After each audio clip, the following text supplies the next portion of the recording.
asked me a question the other day on Facebook, and then I couldn't give you I originally sent you I was going to send like a simple response, and then I'm like typing a whole page of stuff. So I mean, it was, first of all, I think it was a thought-provoking question, and then Very. when you really start answering it, I think it tells you a lot about who you are in terms of how you see games and gaming. 100%. I mean, and I would even venture to say that it says a little bit about your level of player. So a lot of people are probably a little curious about what we're talking about. So let me go ahead and start the show off by talking about this. So first of all, thank you guys for listening wherever you're listening. We have great viewers. We appreciate it. We crossed over a really cool barrier of 200 listens on SoundCloud throughout all of our platforms, Spotify, Apple, TuneIn, Stitcher, wherever you're listening. We really appreciate it. But we're going to start off with a little bit of trading card game talk as we kind of just get things going. And this is basically the thing that got our conversation started. I had been watching a prominent Hearthstone player stream, and I had actually watched him in the previous weekend, like days before. I had watched him play in the Masters Tour of Hearthstone, which is a pretty high-level tournament. Yeah. I mean, he's a solid, very good player. And if you guys don't know who we're talking about Victor, I believe is his name, from Hearthstone. I'm going to go ahead and make sure that we go ahead and give him credit, because I do want to make sure that we give him, his due credit for what his idea was. But I don't know. Basically, it was talking along the lines of, when you approach playing trading card games, should you take the approach of I'm playing the highest win percentage deck, or should I be maybe looking at it in terms of my deck doesn't have the highest win percentage, but it's the most consistent. Like I know my 5 or 6 or 7 cards are going to be, or 4, I guess in Hearthstone, are going to be consistent. I know that I'm going to see roughly the same cards throughout most of my games, and my deck is going to do what it normally does. And so that was the argument. Do you go with the high roller mentality of, man, if I draw a solid hand, like I'm unbeatable? Or do I go with the more consistent deck? And that was kind of where we got started with that. So I don't know, Eric, you kind of want to share a little bit about what you thought as we kind of talk about this? Yeah. So this is not an easily answered thing, and to me, there's no correct answer. Really, I think first off, card games are extremely complex. They're multi-layered. And the climate in which you play card games affects that as well. And I don't mean your weather, I mean your environment. Yeah. I think you as an individual affects how you play card games, the type of card game, the card game community, your specific community itself. Whether you are a physical player, an online player, casual, competitive, the terms Spike and Johnny and all that kind of stuff. It really plays into it. And I believe he was originally talking about Yu-Gi-Oh, right? Yeah, he said Yu-Gi-Oh players have a problem with playing the more consistent deck versus playing the more explosive deck that might have like a higher win percentage. Now, in what regard, though? See, when because I watched the video, and he didn't really give any context. He just kind of gave like when he played Yu-Gi-Oh and everything. And I mean, I don't know how his level of Yu-Gi-Oh play. I didn't really see. I've been out of the game for a long time, but I'm going to give you my credentials just real quick. I was third in the world. Tim and I were easily 1 and 2 in our region, Southeast region, Tennessee, for a very long time, and. That's not to toot our horns, but we played Yu-Gi-Oh! I played when I was, 18? I started actually when I was 18 and played until 2008. So that's it's quite a few years. And I mean, that 2008 year was pretty special when you talk about, I mean, that was a pretty awesome nationals top. And yeah. I mean, I think that's actually a great example. And I think that if we analyze your top performance, I think that kind of looks at this question a little bit more interestingly. Because the different responses I got from my friends were really interesting. Like, some people looked at it as like, I'm answering this question for just Yu-Gi-Oh! I'm answering this question for just Magic the Gathering or Hearthstone or whatever. And I don't know. I think that it's interesting to look at this question in different games. Like, I think if you're looking at Yu-Gi-Oh!, I think it's a different answer than maybe a game that has a mulligan, right? Correct. Like a game with a mulligan, you have the opportunity to, well, oh, my hand is not very good, so I can pick and choose cards, or I can just shuffle my whole hand back in and then basically kind of recreate my hand from there. But in Yu-Gi-Oh, your hand is your hand. Like those 5 cards that you draw in the beginning of your turn, like that's it. So you want the most consistent hand. You want the most consistent deck is one of the answers that I was given when we were discussing this topic. Yeah, and consistency could be an explosive deck because Yu-Gi-Oh! In the time that it came out during like when I was playing at my like highest level and stuff at a nationals level, the comparative now the game was still very much in its infancy. Like there's not as many cards as there's now. There's like so many cards, and I feel like there's new cards that are literally popping up every day, which obviously that kind of drove me away from the game a little bit, just because there was so much product coming out. And for Yu-Gi-Oh, there's not like a commander environment for Yu-Gi-Oh. There's not like limited's not really a thing. Nope. And there's all these multiple formats in like Magic the Gathering. And even Pokemon has multiple formats now. Yeah. I mean, and they're fun. Expanded. And I don't even play Pokemon, but I am very much stay in the loop of Pokemon. And every time like a sweet new card comes out, my friend Patrick's always like, "Dude, check out this card," or look at Baby Buzzwold. And you thought the original Buzzwold was good. Look at Baby. Oh yeah. Blacephalon. He knew I like fire Pokemon, so he's like, "You're gonna want to play Blacephalon," and then Charizard, Reshiram, all that stuff. But the game. I'll just give an example. During that time, the best 2 decks were ultra consistent and ultra explosive. Yeah. So I don't like He could be very much like talking about his own personal experience and bias, which is totally fine because that's in his sphere of thing. But to just generalize the community as a whole, I think that's really a weak statement. Now, if he said during this time frame, this meta, this was the mentality, you have to look at the age groups that play Yu-Gi-Oh. I'm going to be 35 this year. I was we were playing when the show was on, like when the original show was on, and when GX, and you had characters that you loved and cared about because we were young adults, not even out of high school yet, some in middle school, and you kind of follow the characters. I mean, like I was famously known in our area for playing Fiends, because I really enjoy the character Merrick. Like I thought he totally had the best deck. Yeah. Unless because Blue Eyes wasn't good then. Blue Eyes is was before terrible. Blue Eyes ever even thought about winning Worlds, but right. But you kind of follow those characters, and then with that, I go, okay, I'm gonna play these cards that I really enjoy, but to a competitive level as best as I can, knowing that there's going to be sacrifices for not playing ultra powerful cards, and eventually Yu-Gi-Oh's card pool grew big enough to where, Vampire Lord was awesome, and I enjoyed it, and it's a card that you love the flavor of, and this is kind of coming from my Magic background. Magic cards you really love the flavor of. Oh, yeah. You can, especially. And then it's nothing feels better than getting a card that's really competitive, that's the best card in the game or top tier card in the game, and you like the card, like i.e. Dark-Armed Dragon. Dude, or Cyber Dragon, or Cyber Valley, Magician of Black Chaos, those kind of cards. So basically, you're kind of more. It's not always about playing the highest win rate deck for some people. For a lot of people playing trading card games, and in particular Yu-Gi-Oh, because that's what Viper. By the way, that's what his name was, Viper. So shout out to Viper for providing. I mean, basically this really interesting topic, but. Basically people are more willing to play cards that they like in some cases, or that they favor, or that they enjoy the nostalgia of, over the highest win rate card in some cases. Yeah, and I really think it comes from a different time. Joey Wheeler. Like, seriously, Joey Wheeler is like one of the best written characters in a long time. Like, when you look at anime, people don't want to put Yu-Gi-Oh! People don't think of Yu-Gi-Oh! In the sphere of like Naruto and like Bleach and One Piece. But first off, Yu-Gi-Oh's artwork was very consistent. It was extremely detailed. Imagine having to draw Yugi's hair every day.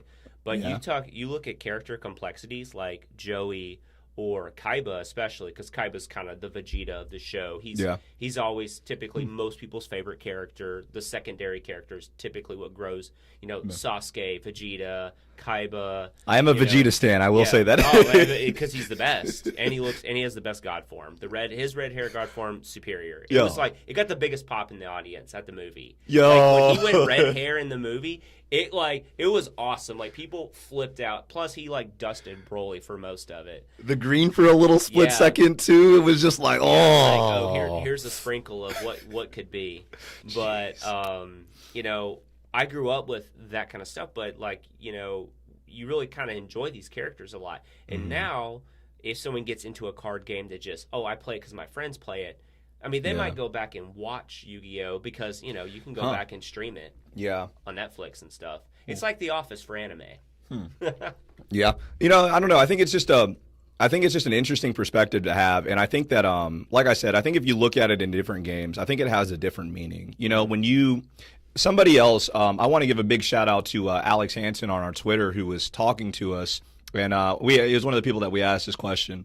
And he said, I had to change my mentality when I started playing Hearthstone from when I was a Magic player, because when I was a Magic player, I wanted to control the outcome as much as possible. I wanted to hold my pieces as long as I could before I could, had to play them at the crucial time so that way it could swing the game. I just had to literally change the mindset in the way that I play the game, because what Hearthstone does is Hearthstone rewards you for seeking the highest roll. You know what I mean? Like, that's the best way for me to explain it. Like, right now, especially in the current way that Hearthstone plays, like, the game rewards you for giving yourself that extra, scry. Right. Or giving you that extra draw one. Or by making sure that you sequence everything in your turn correctly, you get an extra damage. You know what I mean? Like, that's kind of the way that Hearthstone operates.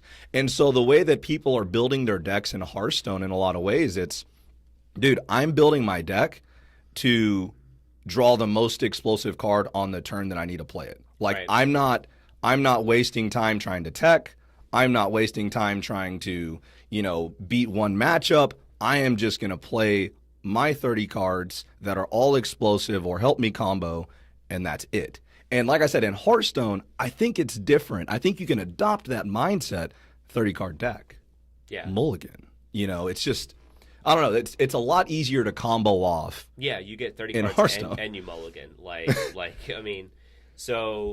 And for Yu-Gi-Oh was in a pretty interesting format. When I played that Nationals, I got to run 3 Dads, 3 Solemn Jays, 3 Destiny Draws, Allure of Darkness, all that stuff. Crush card. But while I only had 1 Crush card, I still had a Crush card, a Trap Dust Shoot, and a Mind Crush. So that was 3 of one type of card. Yeah. So if you stop looking at them as individual cards and look at them as a functionality of what they do in the deck, and they serve multiple purposes. Like, I don't know how many times I've just tripped somebody up with a Mind Crush or purposely missed with a Mind Crush to put a card that I needed in my graveyard, or just someone plays a Dark Griff and they go to activate it, and in response, I Mind Crush them in Nationals, knowing that based on the game state, they have a premature burial in their hand. Yeah. And they just get mad and throw the cards, but that's a great story. Yeah. You can actually look up that. I wrote a tournament report on that, but it's completely different because that game was ultra consistent. Glad Beast was 3 of everything, ultra consistent and explosive. You can't say Turn 2 in Geyseris guaranteed every single game is an explosive. Or I have access to Reinforcements of the Army, the E-Hero Search card, and Stratos. Well, I might only have 1 Stratos, but I have essentially 5 copies of a Stratos in my hand. Yeah. In my deck out of a 40-card deck. So you get the best of both worlds. And for the terms of consistency and explosiveness, well, Dad was not only ultra consistent, but it also could just OHKO you on turn 2. Yeah. I mean, I won Nationals to qualify, or I won Regionals to qualify me for that Nationals. My buddy, Blake was like, hey, man, you need a 3rd Dad for your deck. Here you go. Yeah. He just gave me his dad because he played Diamond Dude Turbo. Yeah. And with an X2 record, so he did really well. By the way, Diamond Dude Turbo, I think that's a high roll deck. I think that's what we would classify as a FTK, I'm playing the highest, quote unquote, highest win rate deck. And it had a lot of 3 ofs that card, Magical Stone Excavation, all that kind of stuff.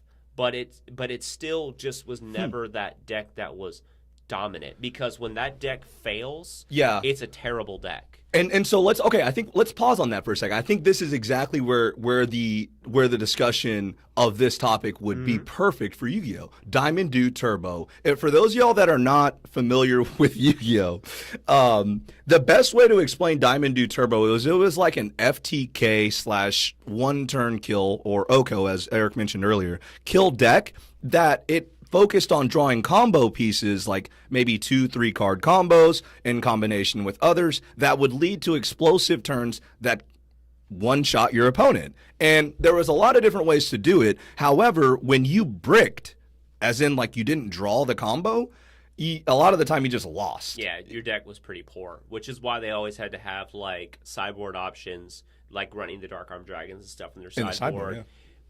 Because their deck goes, okay, I'm trying to basically steal game 1, and then if my opponent tries to hate me out on game 2, I figure they're going to bring some hate in, so I'm going to go into this deck. But ultimately, this deck is kind of a bad, and Magic does a great job of this. The best decks in Magic are decks that can play multiple roles at once, and those typically always traditionally in the world of Magic are the best decks. Outside of decks that are ultra hyper aggressive aggro decks that can't be punished in that format.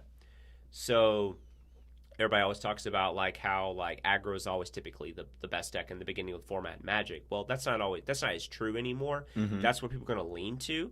But ultimately what happens is just especially with the adoption of Arena, people play more Magic now than ever. Like there's literally just thousands of Magic games going on every day. So the format gets solved. So I'll give an example. The Dark Arm Dragon deck, how it relates to the Magic decks. The Dark Arm Dragon deck could play a control game, it could play a combo game, and it could just aggro you out.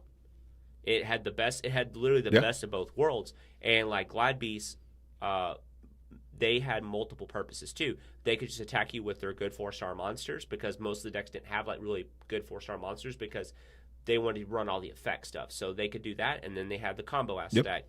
But they didn't have like where they could do lots of things. But the one thing they really lacked was, did my opponent like turn 1 Rhoda into Stratos, into Disc Commander, into Destiny Draw, into Double Destiny Draw, into Malicious, DD Crow, your guy in your graveyard, Dark Arm Dragon, what's up? Yeah, I mean, it's explosive boom. That's game in a lot of cases. And that's consistent. Yeah. Like, that's consistent.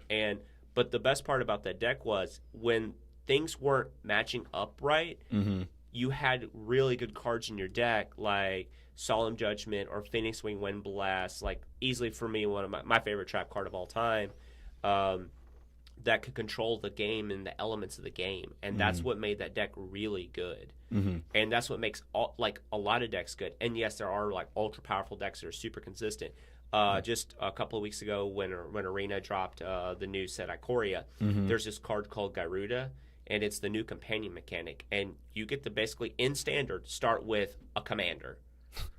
So you basically get to open up with an 8-card hand. You meet the requirements of your companion. He sets outside of the game. He's part of your sideboard, but he's outside of the game. You can cast it one time from your exile zone, your command zone, essentially, for it. And Garuda is hybrid blue-black, 4. So he's either black-black and 4, or he's blue-blue and 4, or blue-black. Yeah. And he's a 6/6. And whenever he enters, he mills each player's top of their deck for 4 cards. And then you may put a creature with even mana cost from among the cards that are milled into play. So the requirements of the deck is all cards in your deck that are non-land have to be even. Well, all your ramp spells are even, all your clone effects are even. Yeah. So basically, when you play the Garuda, guaranteed typically on turn 4, every game, because you start with it, it just goes into this ultra, like, you basically, like, end up putting, even though he's legendary, there's ways to put multiple Garudas in play, because the clone effects can copy Garuda and not be Garuda itself. It doesn't count as a legendary. But it gets its effect. So basically, you just go off. You're just like, all right, cool, here's 30 power, 32 power into play on, like, turn 4. But that deck's ultra consistent and ultra explosive. It's pretty much guaranteed to do that. But then guess what? Oh, I'm just going to run Essence Scatter. counter-target creature spell. Your Gyruda never sees play. So I don't know, like Hearthstone's kind of different and Yu-Gi-Oh's kind of different, where there's just like that way to just stop that. You have a direct counter. You just have a direct counter, and it's more often than not that you have access to multiple cards in that. Like in Yu-Gi-Oh, I've noticed you like have your like one really good trap now, and then that might be it. Like what I don't know what the new trap is called. That's got like it looks like a cyber dragon that's like getting dumpstered on it. It's out of the new set. It might be Cyber Impermanence or something like that. That's it. Yeah, the card looks fantastic. It looks insane. Yeah, I bought one of those packs of the new set. I love it. I had a gift card for like Walmart for like $30, so I just used it there, and I opened one of those. Oh my! Hey, dude, that's a pretty solid pull for the record. Yeah, because I was looking at the price of that set. I was like, oh, if I got that and maybe the XY the blue little like elf looking knight guy or something. Yeah, whatever. He's like $30-something. Boom. Or something. Yeah, but hey, I'll take that. I just did it because I was bored because there was nothing to buy at Walmart during quarantine. Oh, jeez. I'm like over there scrounging. Like, come on, just. There's no blue eye starter decks, nothing. So, dude, I think that I don't know. One of the things that somebody kind of talked about is it reminds me of like the old debate of like what's better, aggro or control. You know, it's like that was always a question that I remember like asking in every format in every card game that I played. Do I play the aggro deck or do I play the control deck? Like what's better? And I think that this question about do you play higher win rate or do you play, you know, if I draw what I can, if I draw the nuts, I'm gonna win. Yeah, what are we talking about with higher win rate? Like what percentages are we talking about, and what data are you using to? Because one thing I've noticed about the Twitter sphere is people like to basically say, yeah, this deck has X, Y, and Z win percentage. Yep. And are you calculating your win percentages appropriately? Like, did your opponent mulligan to 4? Like, yeah, you can't count that. Yeah, you got a win, but you don't count that towards the deck's performance. Yeah, that's actually a fair point. I think that well, what's interesting about Hearthstone, and I'll give Hearthstone a lot of credit for this. And by the way, I want to talk about Garuk a little bit more here in a second. But Hearthstone has a lot of data because what happens is, for whatever reason, because it's always been online, people found a way to software code like deck trackers. And so like right now, if I was to pull up a Hearthstone game, I could track every card in my deck as well as every game, and it automatically records it. So you can go back and watch it, and it records every card that your opponent plays. It labels every game. It records it. So like it's a legitimate recording process. Yeah. However, it does not account for your opponent drawing bad or anything like that, like, or your opponent mulliganing. Like it doesn't account for that. But it shows the stats of every card, how many times it's played, the average turn it's played, the average win rate when the card is played. Like it's actually, I don't know if you've never seen it here. Let me pull it up real quick. It's actually really cool. So a lot of what Viper was talking about is he's taking these numbers. So this is what I'm talking about. Let me pull it over to the TV screen. How about that? Let me see if I can pull this over. Hopefully this doesn't mess up our stream. I don't know if it will or not. I haven't ever tried. They can still hear us. We'll be okay. Yeah, a little bit. It looks like we're good. Okay, so this is typically what we would use. This is shout out to HS Replay. This is a typical like data site that records the win percentages of every deck and every version of a particular hero. So like if say you want to look at every e-hero deck, you could look at it. So right here we're looking at Demon Hunter, and Demon Hunter apparently has as high as a 63 win percentage, 62.9, 63. So right now in Hearthstone, Demon Hunter is like the high roll deck. Like if you build Demon Hunter and like you draw the way you're supposed to, like it'll literally you'll win. It also has the sweetest name, so I mean. So this is what I'm talking about. It has like the mulligan win rate. It even tells you the percentage of time people keep the card. And if you actually want to learn how to play the deck, if you look at the overview, if I can, I got to scroll up a little bit. It tells you the breakdown of the deck, like the drops, Right. and just like Star City Games does in a lot of their decks and things of that nature. But like I said, there's a lot of data for this particular game, but we never had access to this in Yu-Gi-Oh. So I think that that's an interesting argument. If we had access to all the data like this when we were playing decks like Diamond Dude Turbo and we were playing decks like Glad Beast, would we have been like, yo, forget this, dude, no traps, Upstart Goblin, Back when Upstart Goblin was trash. Now it's a good card. And it would have been way off the wall, but it would have been assuming it might have potentially been the highest win rate deck, and we didn't even know it. Yeah, I mean, and you got to think about the technologies and the amount that you got to play back then versus now, and how much more data gets. Like, also, I think, okay, so this is the big difference between like Yu-Gi-Oh, then now Magic, then now Pokemon, then now, and Hearthstone gets to do this. I don't have to build a physical deck with Hearthstone. I don't have to go out and acquire the cards for Hearthstone, sleeve everything up, test it out, realize I hate my deck, unsleeve it, retweak it. I get to go click, click, click, change everything. And that's why every one of these other card games have changed. Yeah. Because you get also the opportunity to try kind of funner. Yeah, more fun. Yeah, more. Yeah, here I'm using the word funner. Supposed to be educated. More fun ideas that you wouldn't want to necessarily test. Like in the tournament, you might get you might test out your deck a little bit with your buddies before you played it in like a local or something like that. But you didn't always want to like risk losing because some people because now the mentality's changed. People are trying to get in more information now and learning about the process of gaming and the process of playing a game versus I have to win every single week. Because we touched up on that on the last podcast I was on about like what winning was for us as youngsters, give or take having lunch money for the week, being in high school. Yeah, you played the most consistent thing so you could win, so you could acquire more. Yeah. Versus now, I can just because I've noticed this with Arena. I built some wacky decks on Arena before I got my setup on Christian's account because he had every card basically, and I would be like just trying to spam these like high win rate like turn 3 win decks. And while on Arena in the beginning, people picked onto it. People was like, "Oh, dude, here's this Jun aggro deck that could just literally turn 3 21 you."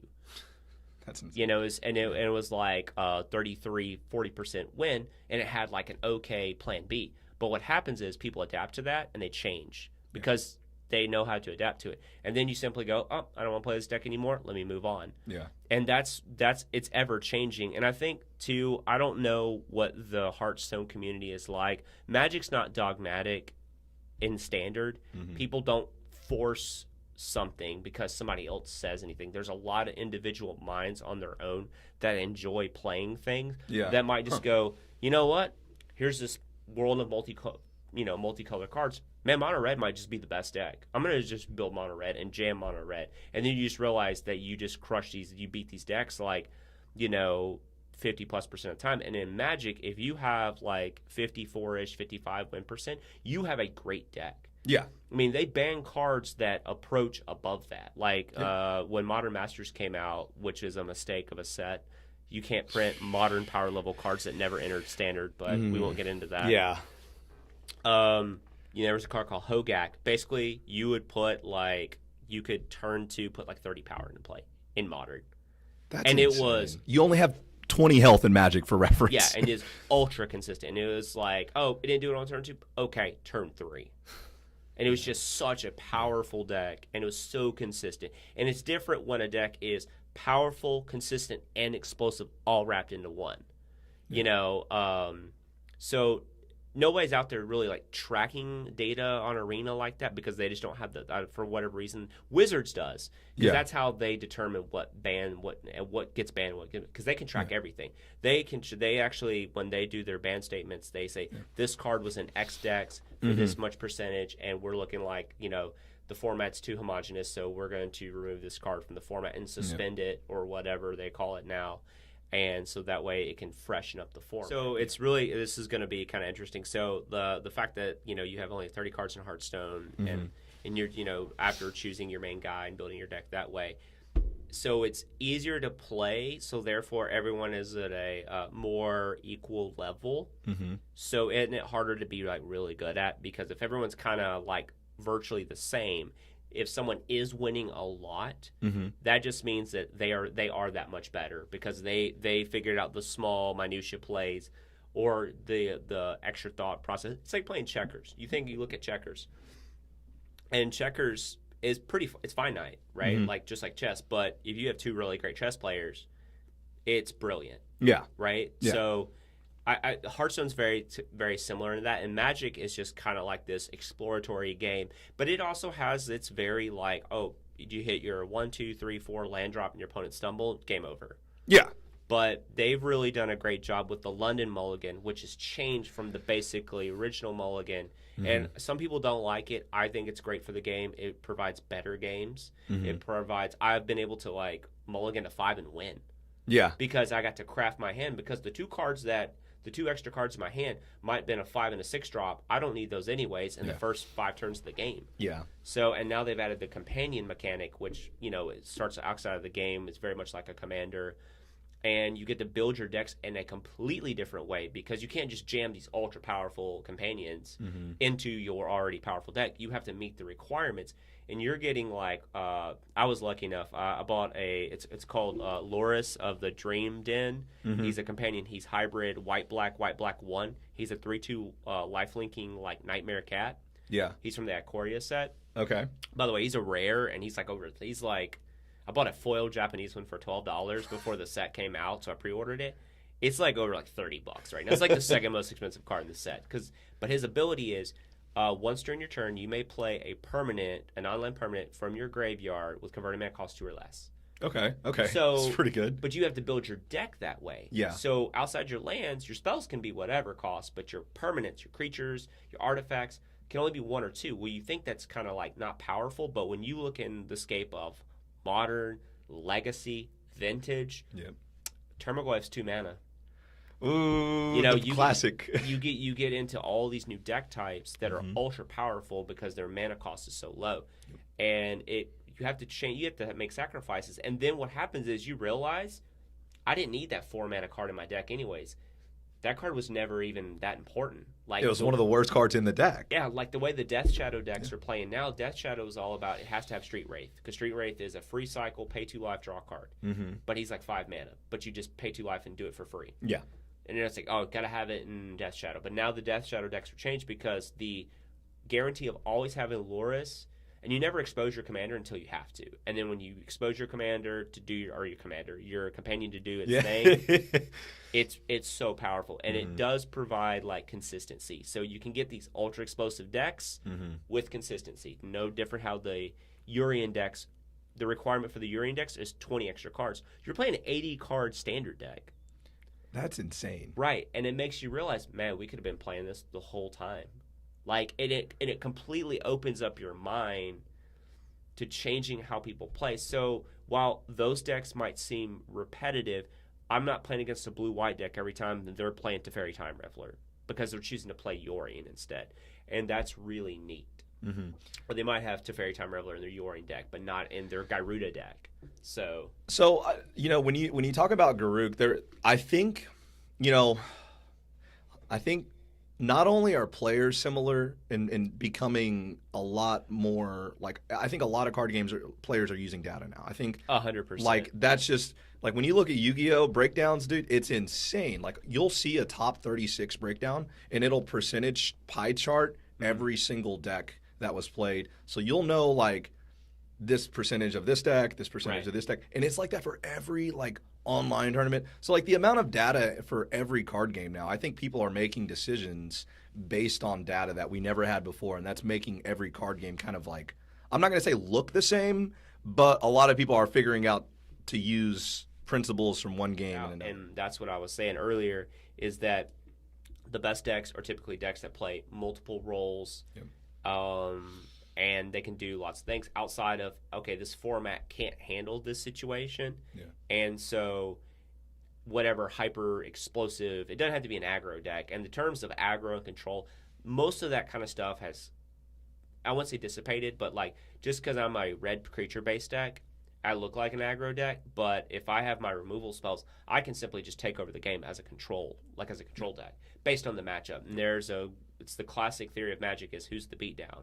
So even if you're a control or aggro or combo deck, your deck has probably somewhere the ability to pivot to be one or the other in that particular game situation, in that that microcycle of what you're doing.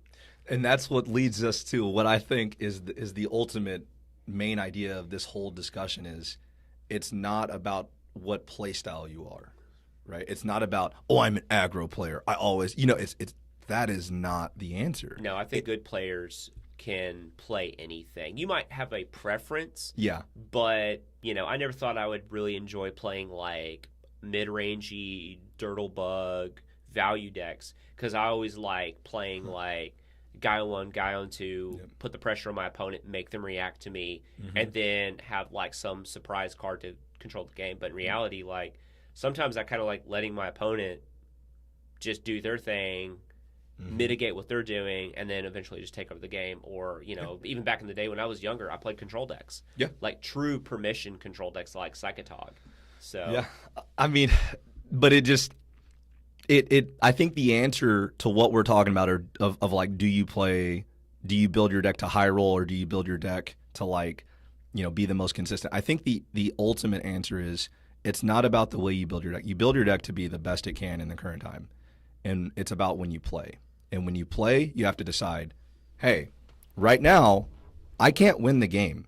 The only way I win the game is by making this crazy off-the-wall play, and I need to get lucky. You know what I mean? Like, my opponent either needs to not have this check, this answer, this counter, or this follow-up, or my deck needs to draw the exact out or the 3 of or the 2 of. I just need to know when to try to high roll, when to try to play control, and when to just swing at your face. Yeah. And that, I think, is the answer to the question. It's not about adopting, I always got to play the highest win percentage. It's about figuring out when to do the right mindset and actively do it the correct way. Yeah. If that makes any kind of sense. I think that's the main point of this whole thing. Don't just pigeonhole yourself into saying, no, man, I got to play this ultra consistent deck all the time. Like, hey, you're dude, you can do that, but when your life points are about to be 0 or your health is about to be 0, and you know that the only way you're going to win is by searching for or triggering a die roll or triggering a coin flip or dropping a card and completely tapping out and saying, look, if you got the answer, I lose, but this is the only way I win. And I think that that's kind of what it comes down to. Yeah, also, too, I that's a big part of it, especially like I look in the Magic community. There are a lot of people who enjoy the experience of deck building. And I really ultimately, for me, the answer is you play whatever Magic or whatever card game, whatever the card game is, you play exactly the way you want to play. You understand the pros and cons of how you're playing, and you accept that. And then you can try to improve upon that as you move forward in whatever direction you are. Because people who always, like, if literally trying to spike a win is your only enjoyment, because I used to be this way, right? Winning was all that mattered.